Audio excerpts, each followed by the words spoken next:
మీ అందరికీ కృష్ణుడి గురించి ఏం తెలుసు? నెమలిక, వెన్న దొంగ, రాసలీలలు, మురళీరవము, బృందావన నర్తనము, గోపాలకుడు, ఇవన్నీ కూడా కృష్ణుడి గురించి తెలిసే ఉంటాయి. ఇవన్నీ కాదండి, కృష్ణుడు అంటే నెమలిక కాదు, సుదర్శన చక్రం గుర్తు రావాలి. కృష్ణుడు అంటే వెన్న దొంగ కాదు, ఆయన చూపించినటువంటి విశ్వరూపం గుర్తు రావాలి. కృష్ణుడు అంటే రాసలీలలు కాదు, భగవద్గీతలో ఉన్నటువంటి రహస్యం గుర్తు రావాలి. కృష్ణుడు అంటే మురళీగానము కాదు, పాంచజన్యము యొక్క పూరణము గుర్తుకు రావాలి.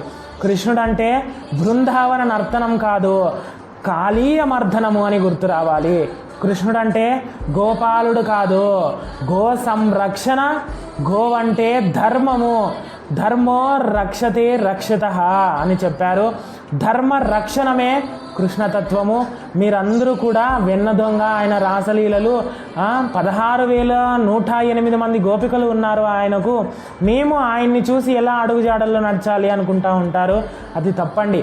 మనకు వాళ్ళందరూ కూడా ఆ యొక్క సేవకులు అన్నమాట, భక్తులు, ఆయనకు భార్యలు కాదు. కాబట్టి మీరందరూ కూడా ఈ విషయంలో తెలుసుకుంటారు అని అనుకుంటా ఉన్నాను. హరే కృష్ణ.